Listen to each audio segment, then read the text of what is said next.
Good morning friends, स्वागत है आपका बजट 2023-24 के इस विशेष अंक में।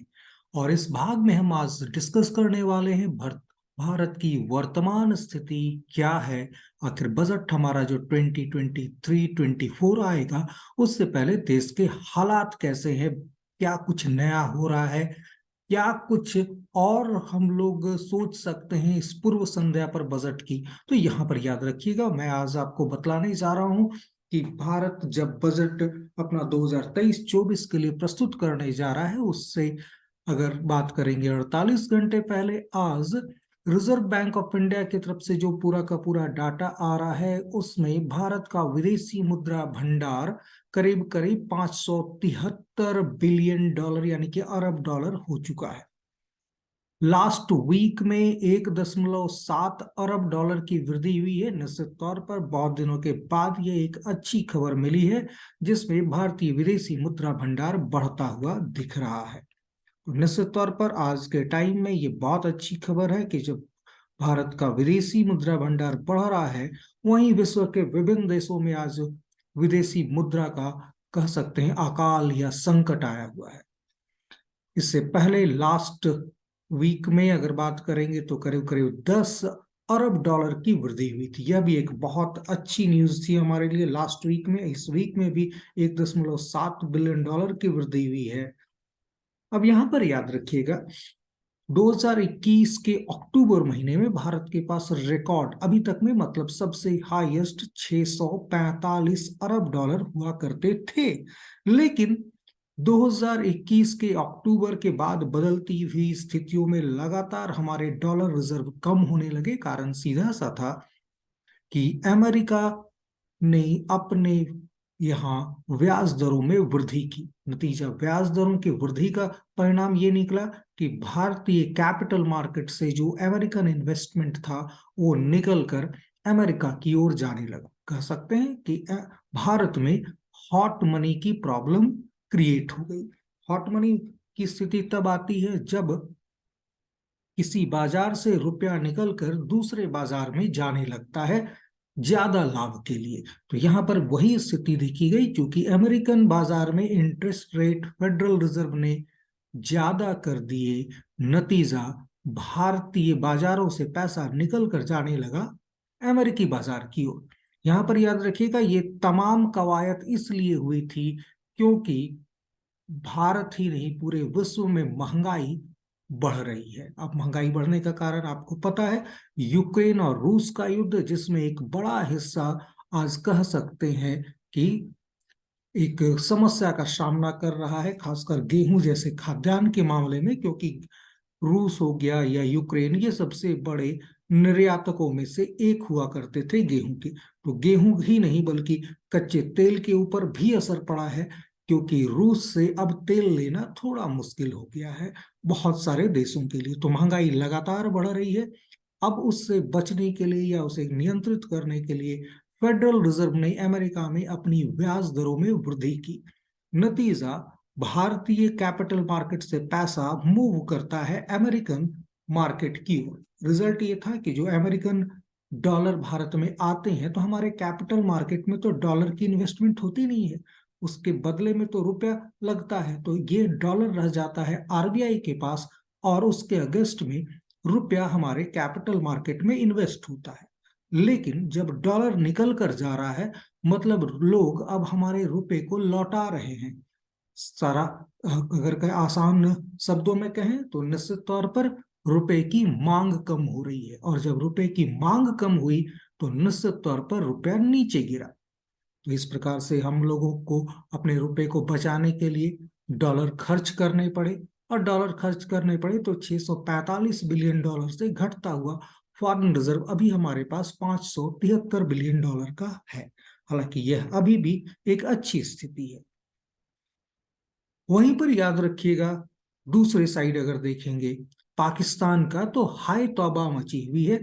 खासकर जब इंटर बैंक रेट को स्टेबल कर दिया गया था, यानी कि एक्सचेंज रेट जो पाकिस्तानी रुपए का है उसे डॉलर के कंपैरेटिवली स्थिर कर दिया गया था।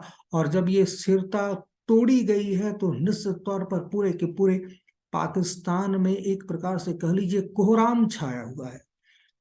पाकिस्तानी रुपया गिर के 262 रुपीज इक्वल टू $1 हो चुका है। एक दिन में 30-30 रुपए की गिरावट आ रही है। आप समझ सकते हैं कि बहुत जबरदस्त झटका है पूरे पाकिस्तानी अर्थव्यवस्था को। तो एक तरफ भारतीय अर्थव्यवस्था अपने सबसे मजबूत दौर में और दूसरी तरफ पाकिस्तान की अर्थव्यवस्था अपने सबसे कमजोर दौर में। अब ये इंटर बैंक ओपन मार्केट में अगर याद रखिएगा तो यहाँ पर कीमतों को नियंत्रित रखने के लिए ये सारी कवायद की गई थी। उद्देश्य था ब्लैक मार्केटिंग डॉलर की बंद की जा सके। साथ में इंटरबैंक रेट को स्थिर करने से यह उम्मीद कर रहे थे पाकिस्तान के अर्थशास्त्री कि इससे पाकिस्तानी रुपया कुछ संभलेगा, लेकिन ऐसा होता हुआ प्रतीत नहीं होता है। खैर, अभी तुरंत की न्यूज 24 घंटे पहले की है कि पाकिस्तानी रुपया 262 रुपीज पर पहुंच चुका है। इसी बीच में एक और बड़ी खबर आ रही है जब हिडनबर्ग ने अडानी ग्रुप को चुनौती दे दी है। अब यहाँ पर ये पूरा का पूरा मामला समझिए, चूंकि इतना बड़ा मामला है और भारत के सबसे बड़े करोड़पति उद्योगपति से जुड़ा हुआ है, तो निश्चित तौर पर भारतीय अर्थव्यवस्था के लिए एक बहुत बड़ी चुनौती भी है। अब याद रखिएगा, ये जो अडानी ग्रुप है, ये इसकी सबसे बड़ी कंपनी उसका और कारोबार करती है कमोडिटी ट्रेडिंग में, एयरपोर्ट में, यूटिलिटी और रिन्यूएबल एनर्जी समेत कई क्षेत्रों में इनका व्यापार फैला हुआ है। अब यहाँ पर याद रखिएगा, फोर्ब्स मैगजीन के अनुसार जो इसके मालिक हैं मिस्टर अडानी, वो दुनिया के चौथे सबसे धनी व्यक्ति हैं। लेकिन संकट क्या आया है, इस चीज को समझिए। इन्हें चुनौती मिल रही है हिडनबर्ग से। अब ये हिडनबर्ग है क्या? याद रखिएगा, ये शॉर्ट सेलिंग की स्पेशलिस्ट है, यानी ये उन कंपनियों के बारे में बतलाती है जिनका रेट या जिनके शेयरों का दाम गिरने वाला होता है, और इनका सट्टा इसी के ऊपर लगता है कि किस कंपनी के दाम गिरेंगे। कह सकते हैं कि नेगेटिव थॉट को लेकर चलता है, लेकिन ये उन कंपनियों में वो उन लूज पुल्स को ढूंढती है जिसके जरिए ये संभावना व्यक्त की जाती है कि फ्यूचर में इन कंपनियों के शेयरों के दाम गिर सकते हैं या ये कंपनियां कहीं ना कहीं मुश्किल में आ सकती है। तो ये लूज पोल्स को बतलाने का काम करती है हिडनबर्ग। अब ये शॉर्ट सेलिंग की स्पेशलिस्ट है।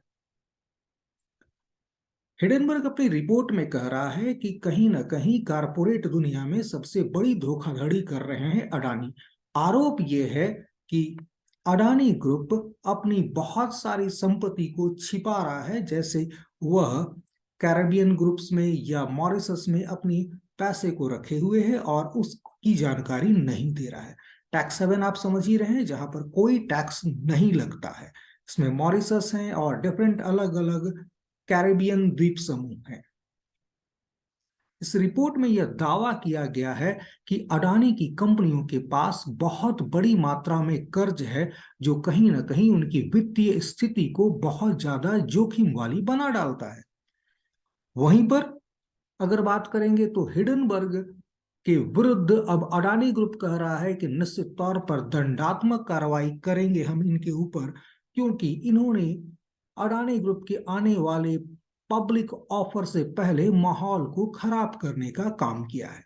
अब यहाँ पर याद रखिएगा, ये हिडनबर्ग खुद भी यह एक्सेप्ट कर रहा है कि जैसे ही अडानी के शेयरों के दाम गिरेंगे, इससे सबसे ज्यादा फायदा इस हिडनबर्ग, जो कि शॉर्ट सेलिंग स्पेशलिस्ट है, उसी कंपनी को होने वाला है।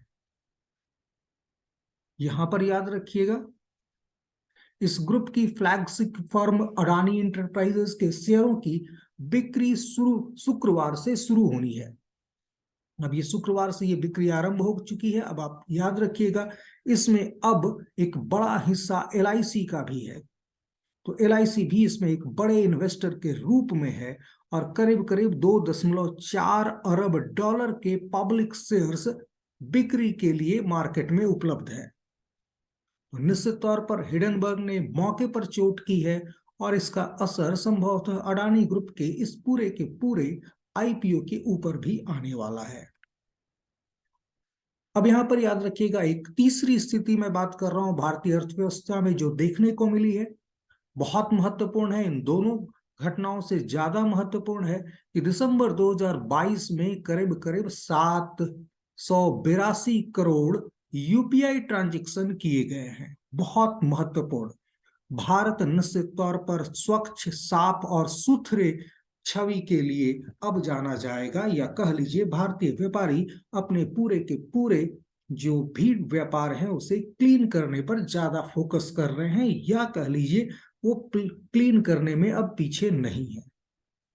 यूपीआई मोड के जरिए करीब करीब 12.8 लाख करोड़ रुपए का सिर्फ पिछले महीने ही ट्रांजैक्शन किया गया है, और यह 782 करोड़ यूपीआई पेमेंट के जरिए हुआ है। अब आप ऐसा समझ लीजिए कि ये सारा का सारा पैसा अब वाइट है, और ये लोग ज्यादा से ज्यादा वाइट पैसे में कारोबार कर रहे हैं। अगर बात करेंगे एक और मुख्य समाचार या मुख्य परिदृश्य पर, तो यहाँ पर यह है कि WPI थोक मूल्य सूचकांक गिरकर 5.8% आ गया है, जो लगातार 21 मंथ में सबसे ज्यादा कम है। वहीं पर अगर बात करेंगे भारतीय रुपए की, तो भारतीय रुपया कोरिया की वॉन, जापान के येन और इंडोनेशिया के रुपया जैसे अन्य मुद्रा की तुलना में मजबूत हुई है। तो भारतीय रुपया कई देशों की करेंसीज की तुलना में मजबूत हुई है, लेकिन जैसा कि आपको पहले भी पता है, डॉलर के तुलना में भारतीय रुपया लगातार पिछले साल से टूट रहा है, और ये कहाँ 72 रुपए की जगह पर अब 82 रुपए के आसपास है। तो इन सारी स्थितियों को ध्यान में रखते हुए हमारी वित्त मंत्री निर्मला सीतारमण को अपना वार्षिक बजट प्रस्तुत करना है। उम्मीद करता हूं कि ये पूरा का पूरा सेशन आपको पसंद आया होगा, और आपको अगले अंक में मैं बतलाऊंगा कि किस प्रकार से डिफरेंट इकोनॉमिकल टर्म्स हमारे बजट में प्रयोग होते हैं। धन्यवाद आज के लिए।